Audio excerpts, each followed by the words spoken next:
இன்றே டவுன்லோட் செய்து உங்கள் ஃபேவரட் ஷோக்களை என்ஜாய் பண்ணுங்க. வாழ்க்கையில என்னைக்கோ செய்யாத தப்புக்காக என்ன மன்னிச்சிருங்கன்னு யார் முன்னாடியும் போய் கையெடுத்து கும்பிட்டு நின்னதில்ல என் பையன். அப்படிப்பட்டவன் முதல் தடவையா உனக்காக அதையும் பண்ணா.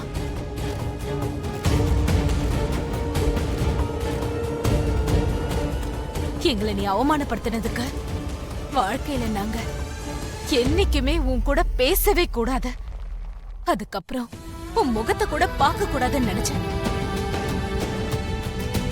ஆனா நீ போன் பண்ணி பேசணும்னு சொன்னப்போ நான் ஏன் வந்தேன்னு தெரியுமா? அதுக்கு காரணம் என் பையன்தான்.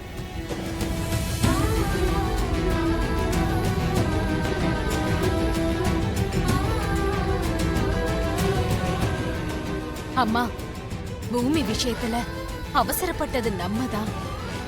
அவதான் கஷ்டப்பட்டிருக்கா. அவ மனசுல என்ன இருக்குன்னு தெரியாம விருப்பப்பட்டது நம்மளோட தப்பு. நாம செஞ்ச தப்புக்காக இன்னொருத்தரை கஷ்டப்படுத்துறது கொஞ்சம் கூட சரியில்லைன்னு நீ செஞ்ச தப்ப அவன் பொறுப்பேத்துக்கிட்ட அந்த பழிய சுமந்தான். அதுதான் அவனோட பெருந்தன்மை. பூமியை நீ எங்கேயாவது பார்த்தேனா அவளை நீ வெறுக்காத. இதுக்கு முன்னாடி பார்த்த பூமி மாதிரியே பாருன்னு எங்க கிட்ட சொன்னான்.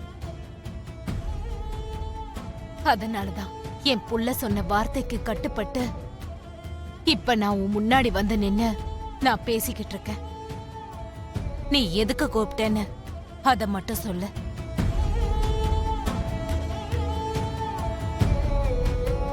ஆண்டி, நீங்க இப்படி பேசுறத கேட்டு எனக்கு அழுக வருது. உன்னை நான் அழ வச்சுட்டேன்ற பழிய சுமத்தி என் புள்ள முன்னாடி என்ன குற்றவாளியா நிக்க வைக்காதம்மா. அன்னைக்கு நீ செஞ்ச காரியத்துக்கு நாங்க தான் அழுதோம். அத நான் சொல்லாமலே உனக்கு புரியும். உண்மையை சொல்ல, நீ என் பையனை காதலிக்கவே இல்ல. நீ விரும்பலனா அவன்கிட்ட எதுக்கு நெருக்கமா இருந்த? நீ எங்க வீட்டுக்கு மருமகளா வரியாமான்னு கேட்டப்போ உங்க புள்ளைகிட்டயே கேளுங்கன்னு எதுக்கு சொன்ன? உன் மனசுல எந்த ஒரு நோக்கமும் இல்லாதப்போ எங்களுக்கு எதுக்கு ஆசைய வளர்த்த?